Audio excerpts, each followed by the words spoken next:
Hermanos, vamos a dar comienzo el jueves 7 de mayo del 2020, ¿ya? Lo vamos a hacer en el amor del Señor, contento de poder estar reunidos y con la esperanza de que se reúnan más hermanos también para que disfruten de esta reunión preciosa, ¿ya? Vamos a tener una oración. Ahí está el hermano Eugenio preparándose. Es que no encuentro el... Vamos a tener un momento de oración para que lo que hagamos sea agradable a nuestro Señor y para preparar nuestros corazones. Los invito a apagar su micrófono, los hermanos que lo tengan prendido todavía, no sé quién lo tiene prendido. Vamos a orar entonces. Oramos, hermanos. Amantísimo Padre Celestial, le damos gracias, Señor, porque podemos reunirnos una vez más este día jueves, este día de culto de estudio bíblico, Señor. Le damos gracias porque vamos a poder escuchar de su palabra, porque vamos a poder saber de ella lo que usted nos quiere decir, Señor, lo que usted nos quiere explicar esta noche, Señor. Y también vamos a poder tener esta comunión preciosa, Señor, que ha sido contra todo lo que está ocurriendo. Estamos reunidos en su nombre, Señor. Le damos gracias infinita por ello y también porque nos ha cuidado día a día, Señor. Y le rogamos, Señor, que siga pendiente de nosotros, de lo que ocurre a nuestro alrededor y nos proteja de todo mal, amado Padre. Le encomendamos a usted todo lo que vamos a hacer ahora, Señor, en el nombre de nuestro amado Señor Jesucristo. Amén. Bueno, para comenzar, voy a invitar a los hermanos a que cantemos unos coritos, ¿ya? El hermano Fernando, la hermana Paola y familia, los invito a cantar el primer corito que ustedes quieran. Yo voy a apagar el micrófono. Ya, vamos a cantar el corito No hay imposible para Dios. No hay imposible para Dios, no lo hay, no lo hay. Mi Dios tiene todo poder. Él hizo todo lo que existe, el cielo, tierra y mar. Mi Dios tiene todo poder.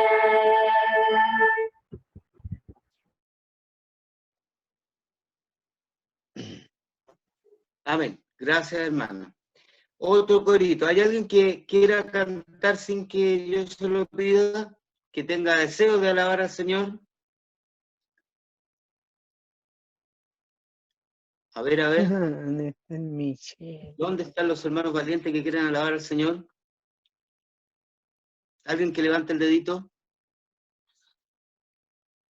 Ya, entonces le voy a pedir a nuestra hermana Geraldine que nos cante un corito de alabanza al Señor.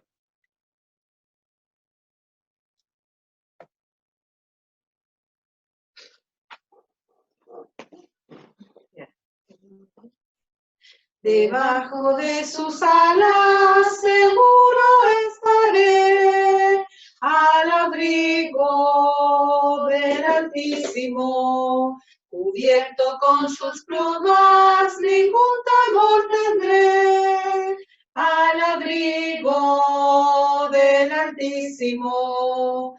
Por la pestilencia y por la mortandad, jamás mi corazón dolor tendrá, pues mandará sus ángeles a mí, me llevarán en brazos de su amor.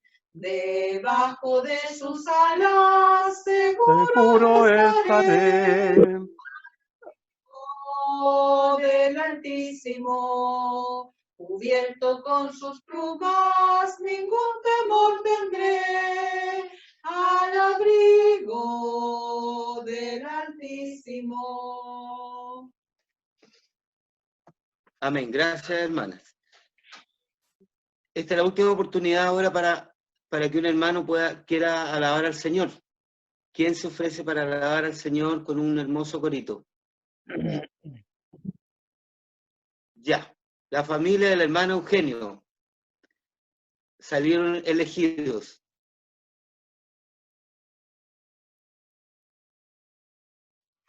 ¿Qué queremos cantar? ¿Cuál vamos a cantar? Oveja soy. Ya, Gabriel quiere cantar Oveja Soy, y eso vamos a cantar.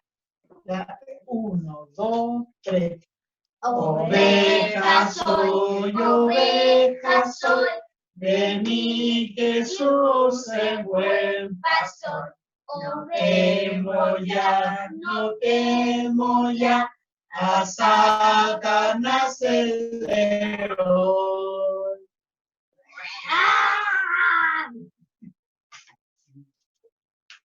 Ya. Amén. Bueno, quiero saludar, gracias hermano. Quiero saludar al hermano Michael, que lo veo por ahí. Hola hermano Michael. Al hermano Daniel, que también está por ahí.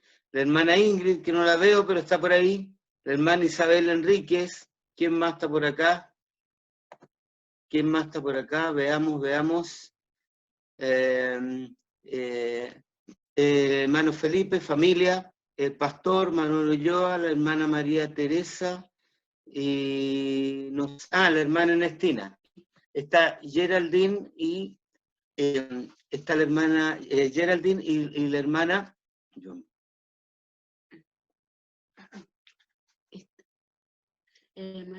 Damaris. La hermana Damaris, que la veo muy lejos, la hermana Damaris y Geraldine. Un saludo para todos los hermanos. Ahora vamos a tener nuestra lectura bíblica, que se encuentra, para que ustedes lo busquen también, en Miqueas capítulo 3. Busquen en Miqueas capítulo 3. Nosotros estamos todos. Ya, saludos a todos ustedes. No los vi por ahí.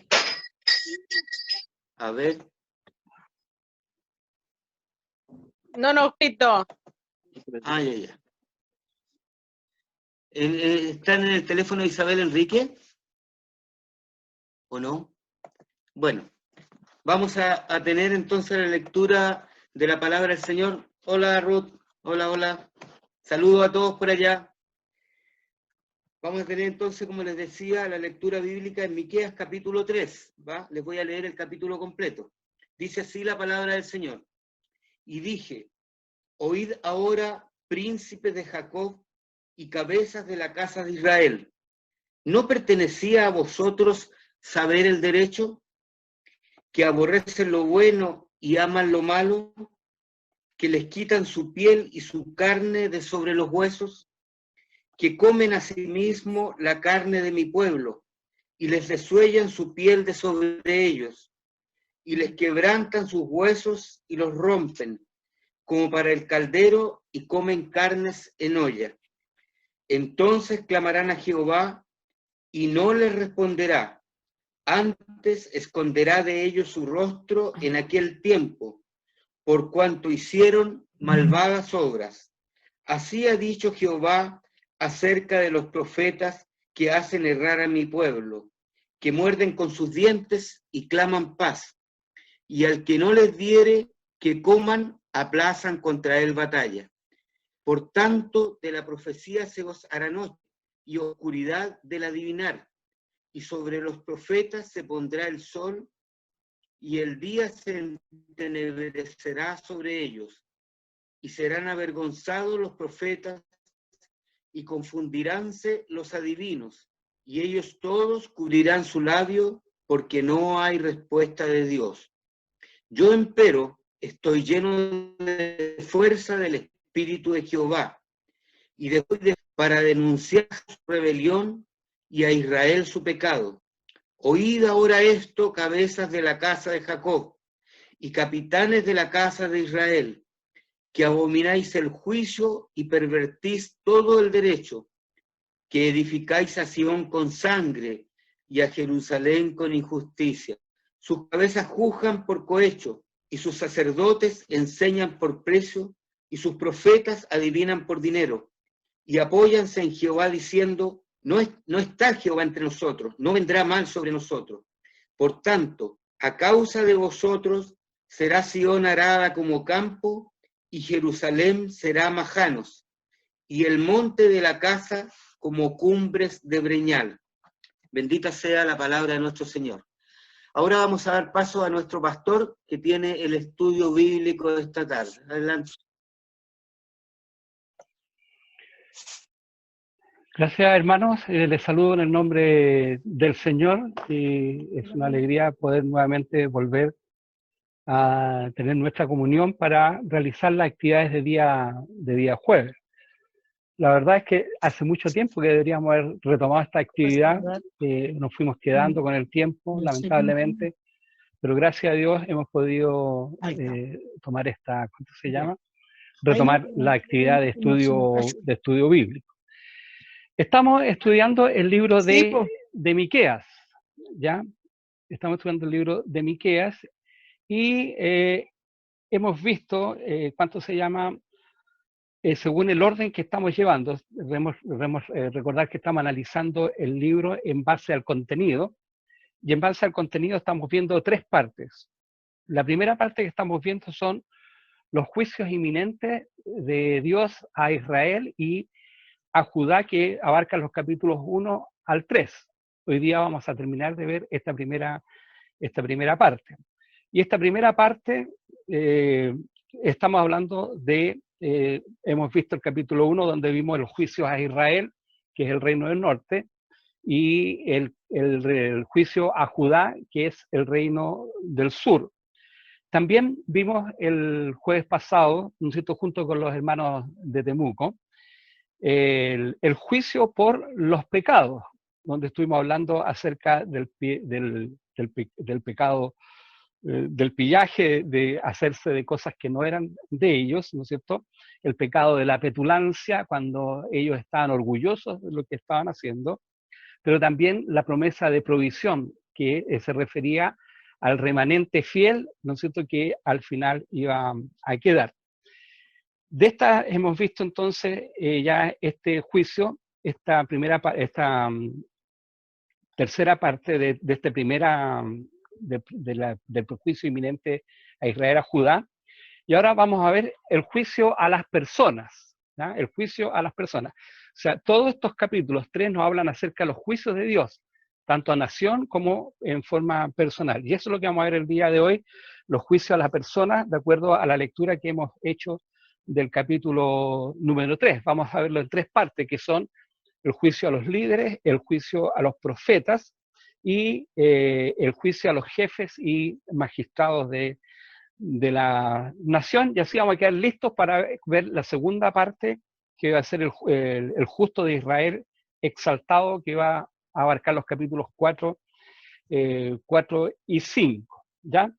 Bueno, lo primero que vamos a ver de este juicio por los pecados del capítulo, perdón, del juicio a las personas del capítulo 3, son los primeros 4 versículos que nos hablan acerca del juicio de Dios a los líderes, ¿no es cierto?, de la nación. Y ahí, si ustedes se fijan, dice, y dije, oíd ahora, dice, príncipes de Jacob y cabezas de la casa de Israel, ¿no pertenecía a vosotros saber el derecho? O sea, aquí se está refiriendo, cuando habla de príncipes, se está refiriendo a los jefes, ¿no es cierto?, que obviamente tenían la responsabilidad de gobernar, y cuando se refiere y se refiere también a los magistrados, a los jueces que debían impartir justicia al pueblo. Y ellos obviamente tenían que saber más que los demás, ir más adelante, o sea, saber más que los demás respecto a lo que es justo. Por lo tanto, el juicio contra ellos iba a ser, por supuesto, mucho más severo. Mire, aquí hay una cita de Santiago, capítulo 3, versículo 1, que dice, hermanos míos, no os hagáis muchos maestros, sabiendo que recibiréis mayor condenación.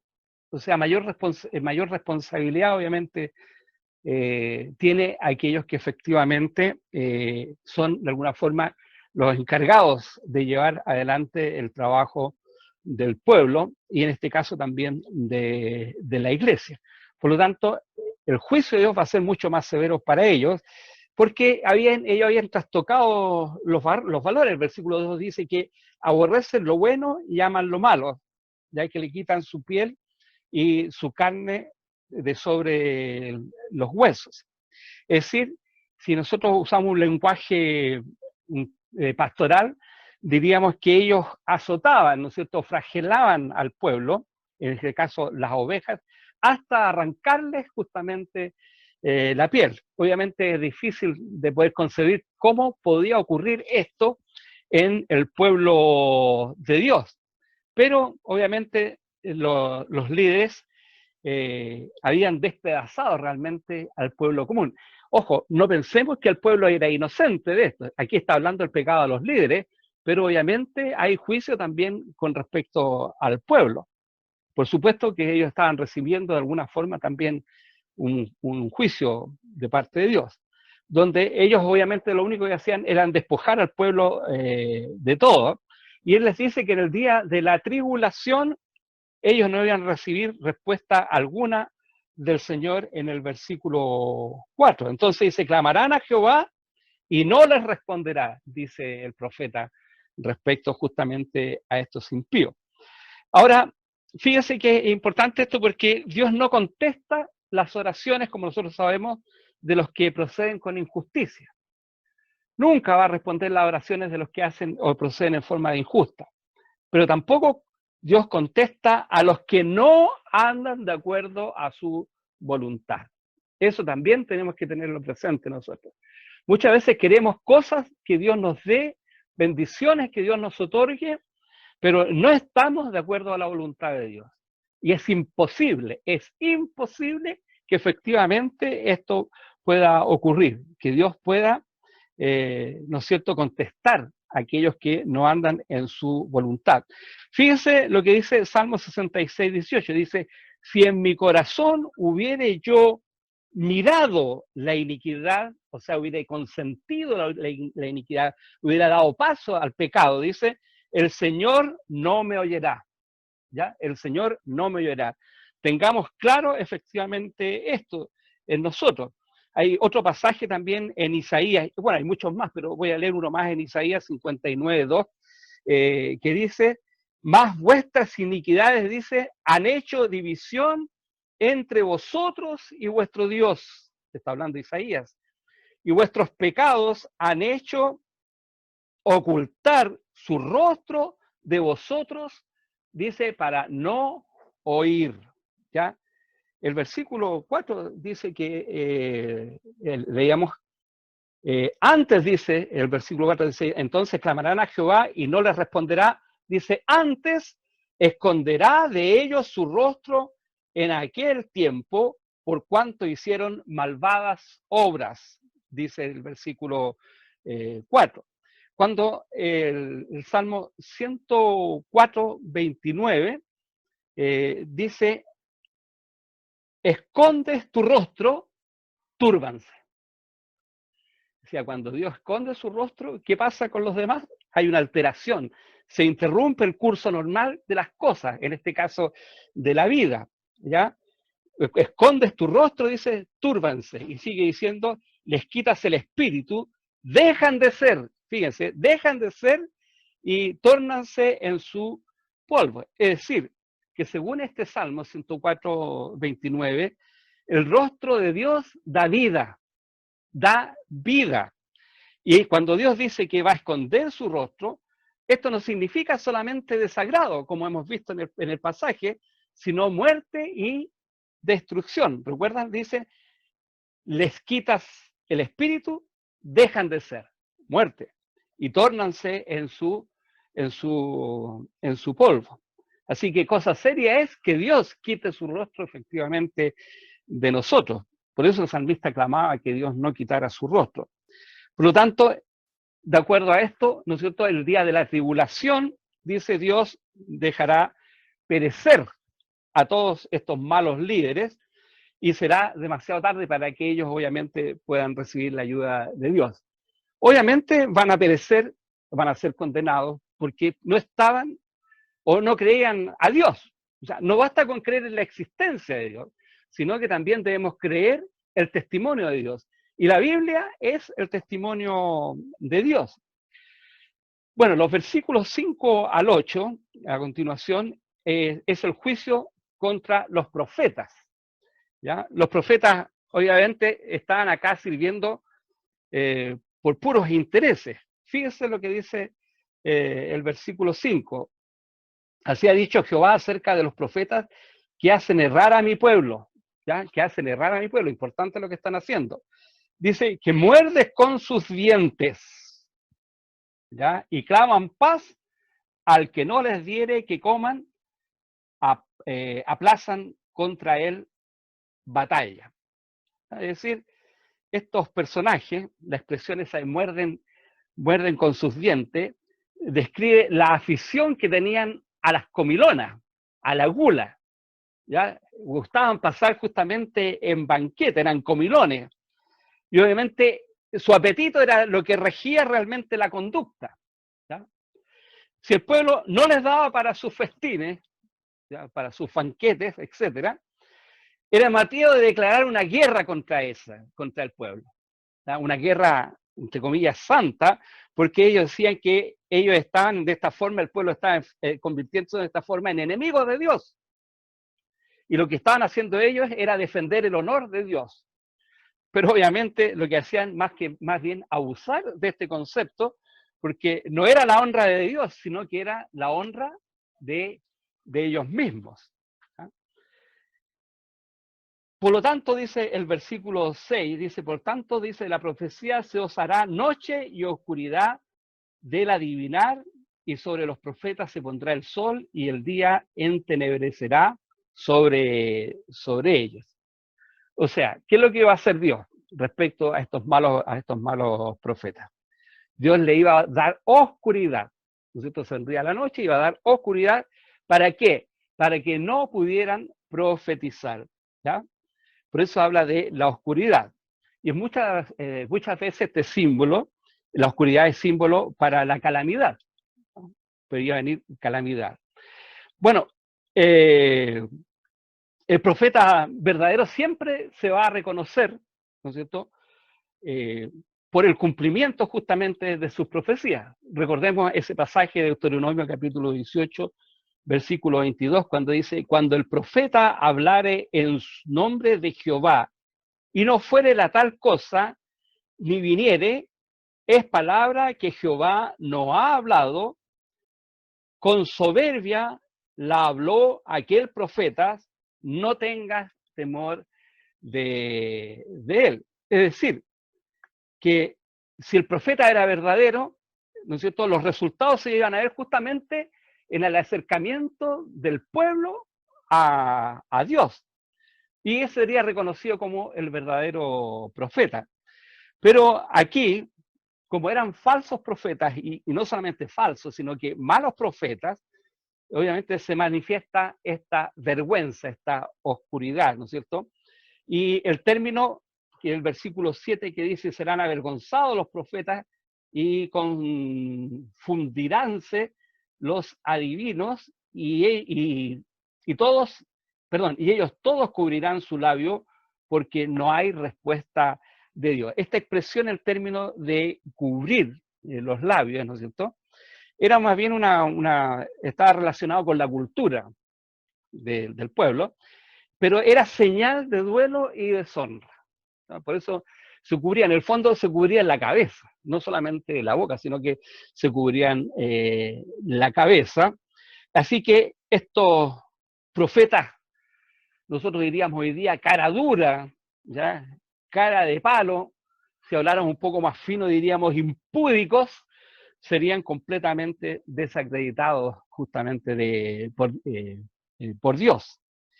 En cambio, el versículo 8 nos habla acerca del profeta Miqueas. Dice, yo empero estoy lleno de fuerza del Espíritu de Jehová y de juicio y de fortaleza para denunciar a Jacob su rebelión y a Israel su pecado.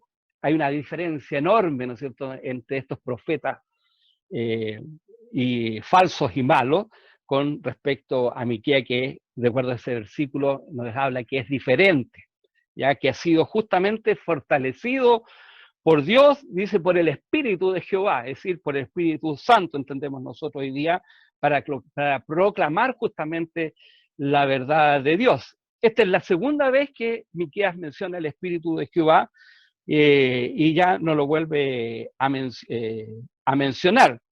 Ya había un falso concepto justamente en el pueblo respecto al Espíritu de Jehová, ¿ya? Pero porque el Espíritu de Jehová de ninguna manera va a aprobar el pecado, ¿ya? Dios reconoce y proclama, ¿no es cierto?, la verdadera condición del pueblo. Fíjense, Miqueas usa expresiones, ha usado en los capítulos anteriores que hemos visto, y aquí en el versículo 3 me parece que también la utiliza. Dice, y comen asimismo las carnes de mi pueblo, ¿ya? Las carnes de mi pueblo. Miqueas usa esta expresión 9 veces, dijimos ya en el estudio anterior, si ustedes mal no recuerdan, y la razón de que habla de esta forma es porque tenía una gran identidad con el pueblo y ama efectivamente a su pueblo, ¿ya? Pero el hecho de que ame a su pueblo no quiere decir que él va a dejar de decir la verdad, ¿ya? Ese sería un amor mal comprendido si es que efectivamente ocurriera eso.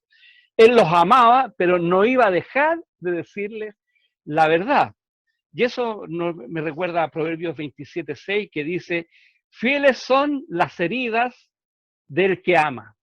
Fieles son las heridas del que ama. Si alguien es capaz de decirle a usted la verdad, que lo ama a usted y le dice la verdad, considérelo, porque significa que realmente lo ama si es capaz de decirle lo que hay negativo en su vida. Dice este pasaje, fieles son las heridas del que ama, pero dice, pero importunios son los besos del que aborrece, o sea, son engañosos los besos, ¿no es cierto?, del que aborrece, esos falsos besos que entregan, ¿no es cierto? Alguien ha dicho, y es importante esto, dice, la inconsistencia en el amor es prueba evidente que no es amor. Les repito, la inconsistencia en el amor es prueba evidente que no es el amor, porque el amor justamente radica constantemente en la verdad. La verdad. El que ama siempre va a decir la verdad. Los versículos 9 al 12 vemos ahora, ¿cuánto se llama? El juicio a los jefes y los magistrados, ¿no es cierto? Dice, oíd ahora esto, dice, cabezas de la casa de Jacob y capitanes de la casa de Israel, que abomináis el juicio y pervertís todo el derecho. Aquí tenemos los mismos términos que se utilizan en el versículo 1 de este capítulo, cuando dice, oíd ahora príncipes de Jacob y cabezas de la casa de Israel. Ya, pero aquí incluye también a los sacerdotes y a los profetas. En el versículo 11 dice, sus cabezas juzgan por cohecho, y sus sacerdotes enseñan por precio, y sus profetas adivinan por dinero. Ya, en este juicio está incluyendo también igualmente a los profetas y a los sacerdotes. O sea, se dirige a los líderes de Israel, por eso dice Jacob. Nosotros entendemos cuando habla de Jacob, se refiere justamente al reino de norte, al reino de Israel, pero incluye también cuando se llama a Sión y a Jerusalén, en la parte sur. Ahora, el pecado de ellos, ¿cuál fue? Dice, ¿no es cierto?, dice que abomináis el juicio y pervertís todo el derecho. O sea, el pecado de ellos fue abominar. Abominar es despreciar, es aborrecer. Ellos aborrecieron la justicia que debían haber defendido. Ya la despreciaron, la hicieron a un lado. Y juntamente con esto, dice, pervirtieron, o sea, pervertían. Es decir, cuando hablamos de pervertir, estamos hablando de perturbar el orden natural de las cosas. ¿Ya? Si algo fue hecho para algo, debe ser usado para eso, y no para otras cosas. ¿Ya? Perturbar es quitar el orden natural que tienen las cosas, es corromper, es viciar, es maliciar, hacer malo. ¿Ya? Y ellos hicieron, juntamente con esto, pervirtieron lo que era recto y derecho. lo que era recto y derecho. En Isaías 50:20, ¿recuerdan qué dice? Isaías 50:20 dice, ay de los que a lo malo dicen bueno y a lo bueno malo. Ay, ya habíamos visto también el significado de esa expresión ay en el estudio pasado. Fíjense, yo les voy a dar un ejemplo de cómo se pueden pervertir las cosas. Yo les puedo decir ahora que lo negro es blanco. Bueno, ¿cómo es la cosa? O es negro o es blanco. Pero yo le digo el negro, en realidad es blanco. Fíjense lo que les voy a leer y pongan mucha atención, sigan el hilo para que se puedan dar cuenta cómo se pueden pervertir las cosas. El negro es oscuro, ¿cierto? ¿Estamos todos de acuerdo? ¿Ya? El oscuro quiere decir oscuro. Entendemos toda la expresión oscuro. Y oscuro significa oculto. Cuando algo es oscuro, decimos que es oculto. Oculto es conocido, oculto es escondido. Cuando algo está oculto, está escondido. Y escondido quiere decir acomodado. Pero acomodado significa también cómodo o confortable. Y confortable tiene el significado de fácil. Cuando algo es confortable, es fácil. Y fácil también es facilitado. Y facilitado es sencillo. Y si algo es sencillo, es puro. Y si es puro, quiere decir que es blanco. ¿Se dan cuenta? Entonces el negro es blanco. O sea, haciendo un uso conveniente de las expresiones, uno puede pervertir el orden natural de las cosas. Y eso es lo que hacían estos hombres. Tenían estabilidad de torcer lo bueno y lo recto. Es lo que hacían justamente estos hombres. Pero volvamos al pasaje 10, que dice que edificáis a Sión con sangre y a Jerusalén con injusticia. Es decir, los acusan, ¿no es cierto?, en el caso Miqueas, de edificar, o Dios a través de Miqueas, edificar con la sangre de su pueblo. Es decir, a costa de su pueblo, no les importaba matar y destruir para, obviamente, edificarse una vida próspera o edificarse construcciones fastuosas, etc. Era realmente una distorsión de lo que ellos efectivamente debían hacer. Hay un contraste enorme realmente entre lo que era Jerusalén y lo que había llegado a ser justamente en estos tiempos, ¿ya? A estos líderes obviamente no les faltaba la religión. Fíjense que el versículo 11 dice, sus cabezas juzgan por cohecho. Sus cabezas, están hablando de los jefes, ¿no es cierto?, los principales. Y dice, y sus sacerdotes enseñan por precio y sus profetas adivinan por dinero. ¿Ya?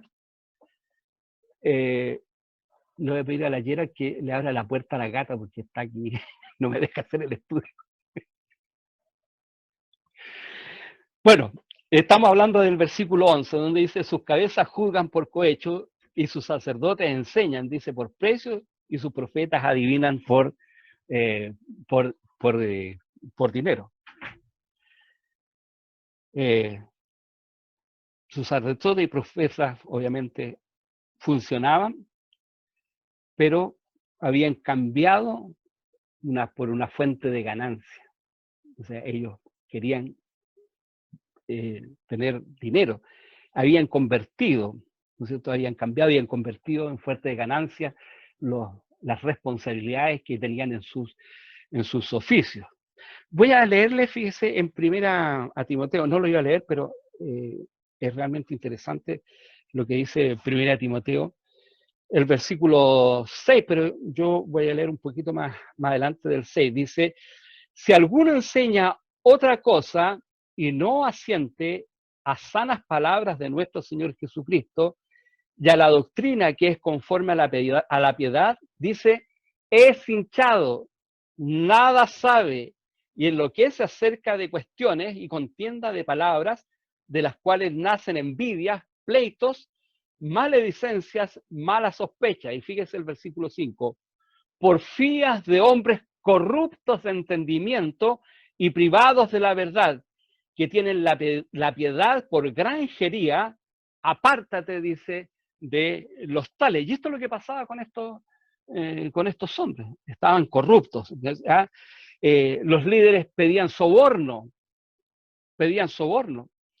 lo cual estaba terminante prohibido justamente por la ley. Deuteronomio 16:9 dice: no tuerzas el derecho, no hagas acepción de personas, ni tomes soborno, porque el soborno ciega los ojos sabios y pervierte las palabras de los justos. Estaba terminantemente prohibido, y los líderes aceptaban efectivamente estos sobornos para hacerse de los dineros.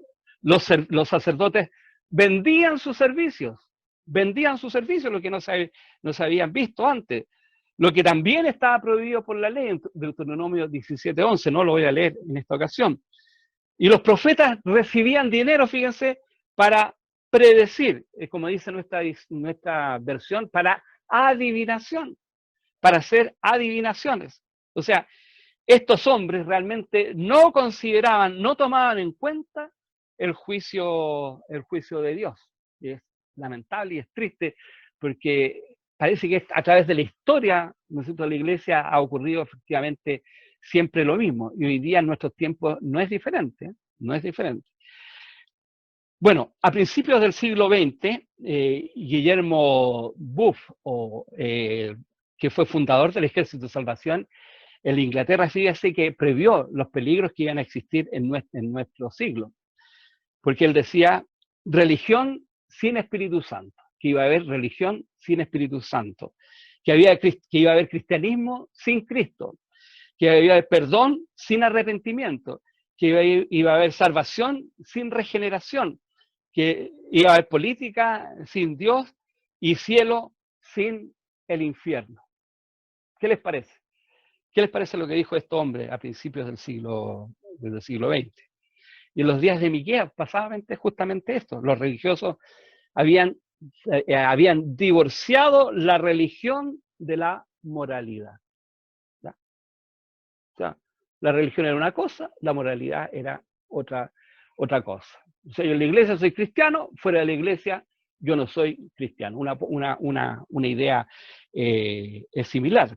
Por eso no es de sorprendernos que en estos tiempos modernos que nosotros vivimos se haga también lo mismo, que haya una disociación, una separación. Bueno, vamos a terminar esta sección con un versículo que más adelante le salvó la vida a Jeremías, fíjense, que fue importante lo que hizo Miqueas, ¿ya? Bueno, aproximadamente unos 120 años después de Miqueas, fíjense que es bastante tiempo, y Jeremías precisamente profetizó de la destrucción de Jerusalén. Fíjese que dice Jeremías 26:18, dice: Miqueas de Morasti profetizó en tiempos de Ezequías, rey de Judá, diciendo: así ha dicho Jehová de los ejércitos, Sión será arada como campo, y Jerusalén vendrá a ser montones, y el monte del templo en cumbres de bosque. ¿Ya? Bueno, cuando Jeremías profetizó esto y hizo uso de lo que ya 120 años atrás había dicho Miqueas, obviamente los sacerdotes y los falsos profetas querían matar a Jeremías, pero algunos ancianos se apoyaron justamente en este precedente que había dejado Miqueas, y de esta forma salvaron la vida de Jeremías. Ahora, la expresión que usa el versículo 12, que dice: por tanto, a causa de vosotros será Sión arada como campo, y Jerusalén serán majanos. Esos majanos son los montes que habla, o los montones que habla, ¿cuánto se llama? Miqueas, o perdón, Jeremías, ¿no es cierto? Y dice, el versículo al final dice: y el monte de la casa como cumbres de breñal, ya como cumbres de breñal. Breñal. ¿Ya? Malezas. Claro. Bueno, Judá... malezas, digo yo. Sí. Judá, entonces,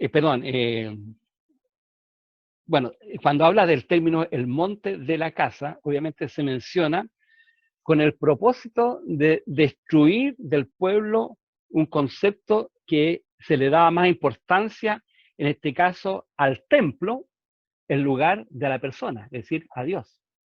¿Ya? O sea, Judá lo que estaba haciendo, había abandonado su fe en la persona de Jehová y por tanto el lugar visible de su morada, a quien ellos tanta importancia le daban, iba a ser removido. Eso es lo que está diciendo en el fondo el pasaje. Nosotros sabemos que la importancia que es para los judíos justamente la adoración en el lugar del templo. Si ustedes se fijan, hoy día el muro de los lamentos es algo que es infaltable. Todo el mundo cuando va a Israel, ¿no es cierto?, y visita esa parte, va hacia el muro de los lamentos.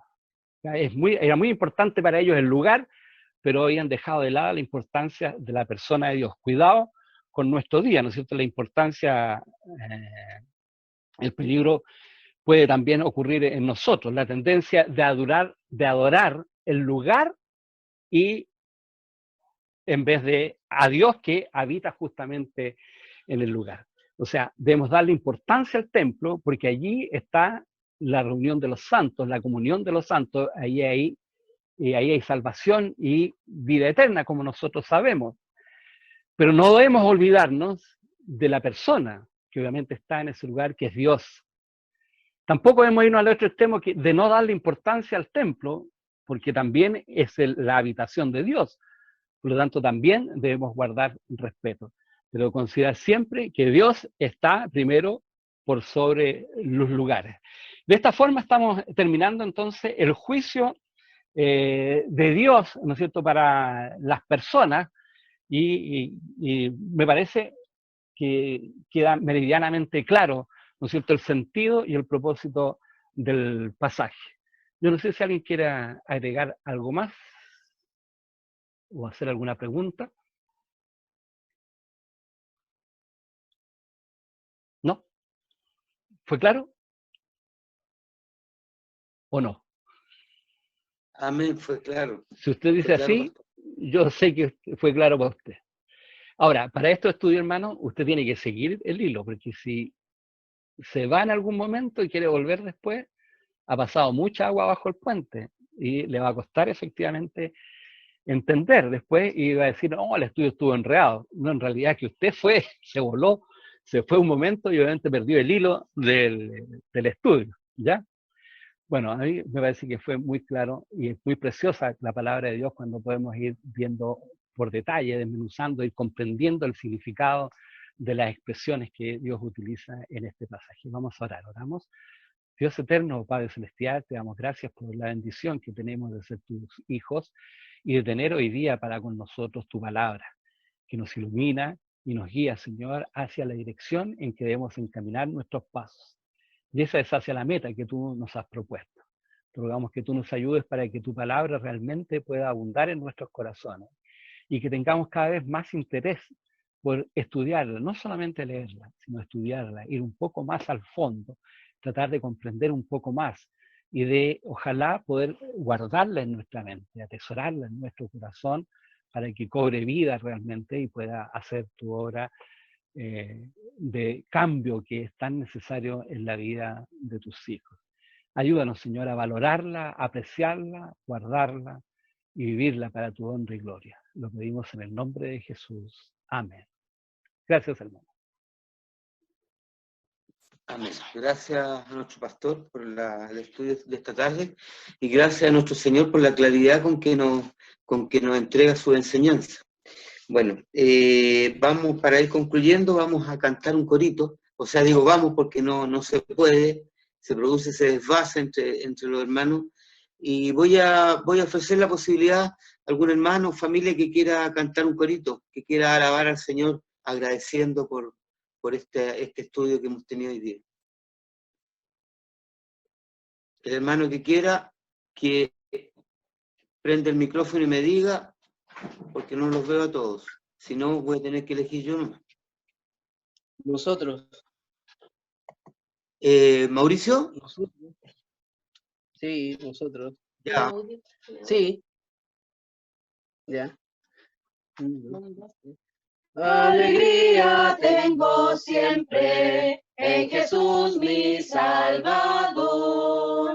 Él me da un gozo sin igual. y yo canto de su grande amor. Amén. Muchas gracias a todos los hermanos. Vamos a tener un momento de oración para terminar este culto de estudio bíblico y después vamos a cantar, o les voy a cantar, vamos a cantar yo con Martín, vamos a cantar la doxología. Ya. Oramos. Amantísimo Padre Celestial, le damos gracias, Señor, por haber podido reunirnos una vez más en su nombre, Señor, para poder dar gracias porque usted es bueno con nosotros. Usted se preocupa de nosotros por medio de su palabra, por medio de proveernos de lo que necesitamos, por medio de cuidarnos y también por darnos fuerza, Señor, valentía y esperanza para esperar a pesar en usted, a pesar de cualquier cosa que esté pasando. Gracias, mi Padre, por ser tan bueno con nosotros, a pesar de que no lo merecemos, Señor, pero usted es así. Usted ama a la humanidad, Señor, y ama en forma especial a sus hijos. Le damos gracias por todo ello, en el nombre de nuestro amado Señor Jesucristo. Amén. Vamos entonces a entonar la doxología con Martín. Ya, Martín. 1, 2, 3. Al Padre, Hijo, Redentor y Espíritu Consolador, al Trino Dios en unidad, gloria eterno tributad. Amén. Bueno, hermanos, ahora pueden saludarse, despedirse de este momento que hemos tenido de estar todos juntos acá nuevamente este día jueves. Abran sus micrófonos con toda libertad. Ay,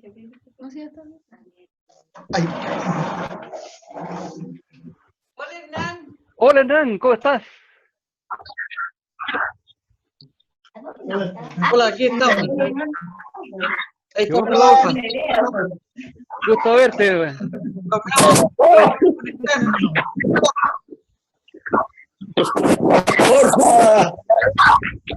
Daniel.